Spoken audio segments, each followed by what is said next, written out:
You weren't exactly tuned in to who Taj Gibson is before Game 1 of the Eastern Conference Finals. He scored just 7 points a game this season. But Taj announced himself to the world Sunday night with those dunks, which went viral.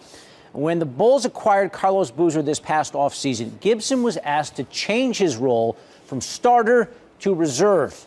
But that on-court adjustment wasn't the reason that this past offseason would be such a trial for Taj Gibson. Here's Bob Holtzman with that story.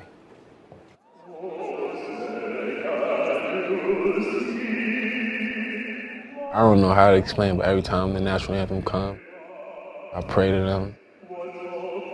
I get sentimental. I just tell them, be with me, guide me. This one's for y'all. Last summer, following his rookie season, Taj Gibson needed foot surgery and was the subject of trade rumors. He went home to Brooklyn, where longtime friends Charles Wynn and Tremaine Patterson were among those who kept him positive.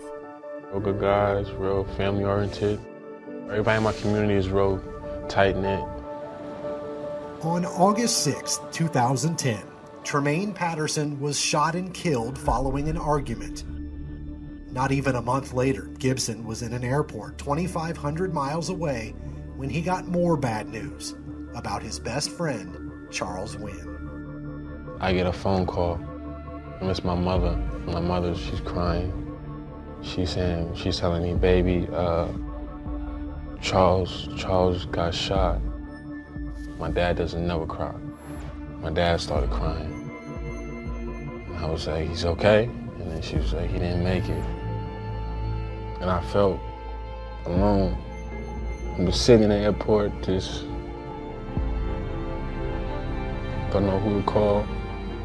Inconceivably, a third friend of Gibson's would be found dead just a couple of weeks later, in what Gibson describes as suspicious circumstances.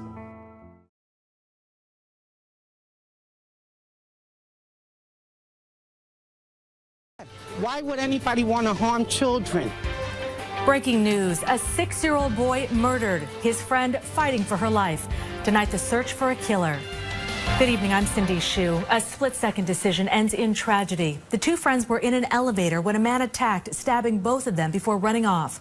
CBS 2's Jessica Schneider is live in East New York with the breaking news. Jessica? Well, Cindy, this has been a massive police scene since 6 o'clock tonight when those two kids were inexplicably stabbed inside this housing complex. You can see police on this scene. Commissioner Bill Bratton has been here throughout the night.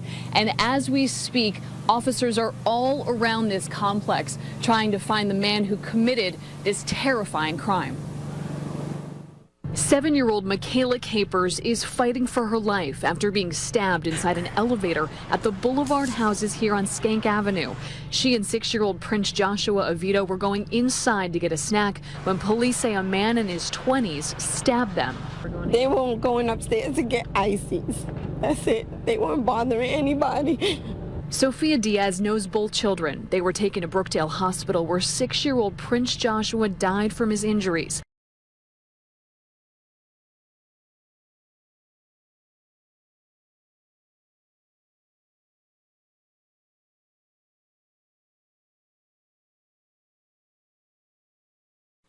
Oh, Lord, don't let this happen to nobody else, kids. There is little comfort and few answers for this mother grieving the death of her son, 6-year-old PJ Avito.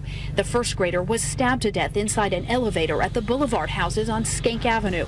Everybody loved PJ. Everybody loved PJ. He didn't deserve to die like this. And no one deserves to die like this. He was very intelligent and enthusiastic, curious, a learner. Went to charter school. PJ and his best friend, 7-year-old Michaela Capers, were playing outside Sunday night, went upstairs to get a snack, but were met by a man who police say cornered them in the tiny elevator and stabbed each child repeatedly. PJ stumbled off at the fourth floor. Because 4 represent ritual, indeed, with the elites letting them know the hit has been done. Do y'all understand what's going on here? Stabbed each child repeatedly. PJ stumbled off at the 4th floor. Fingerprint dust now covers the place he took his last breath. All he wanted was to go upstairs and get an icy. An icy. And he got murdered in an elevator.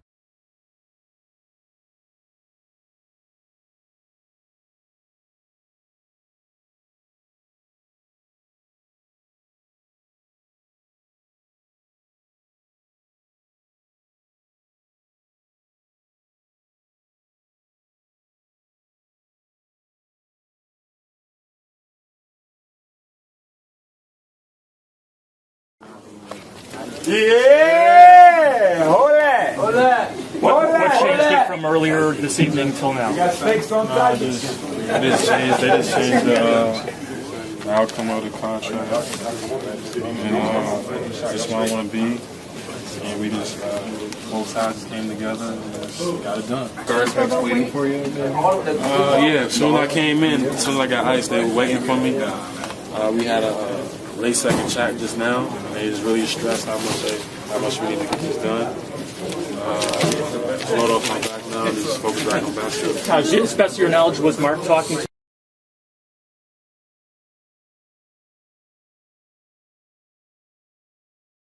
to them all during the game? Mark was talking to them. They were just going at it all through the game, all throughout the whole day. It was just, they even going at it right now. Just trying to get the deal done, and just got a deal done, and both sides just came to agreement.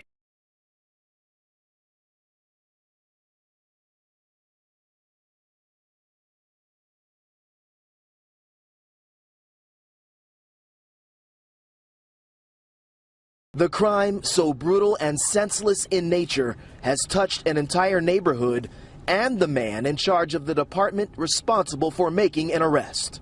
The anger I feel that, two 7-year-old children can, be assaulted like that anywhere in the city.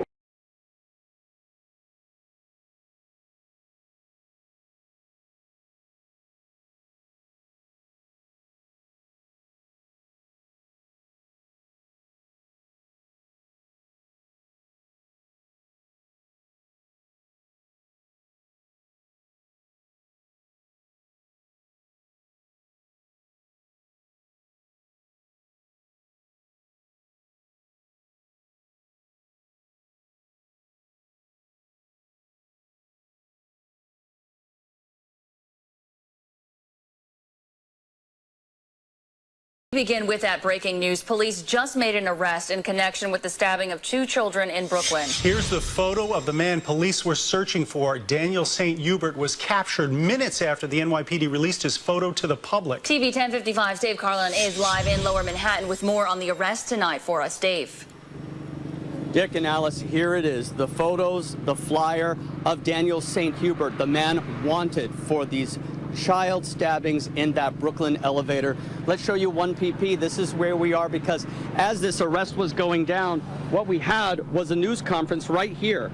And what it was the police commissioner and the mayor releasing those photos and telling us more about this suspect. And they were wrapping it up, releasing these 2 photos of St. Hubert when the arrest happened. Now, he is 27 years old with 9 prior cases, including assault on an officer and domestic violence. He was out on parole after being released from prison May 23rd. Investigators said that significant progress came from quick DNA analysis of a sample taken from a knife, otherwise known as the murder weapon. They got the DNA, matched it to St. Hubert. The attack happened Sunday inside an elevator in East New York's Boulevard houses. 6-year-old Prince Joshua P.J. Avito, stabbed to death, also stabbed his friend 7-year-old Michaela Capers, who is fighting for her life. Now, there was a reward for information leading to this arrest, and that reward was $62,000. What is not known right now is if we had an anonymous tip or a tip from the public that led to this arrest. But the good news here is there is a man in custody for this heinous crime. Live outside One Police Plaza, Dave Carlin, TV 1055.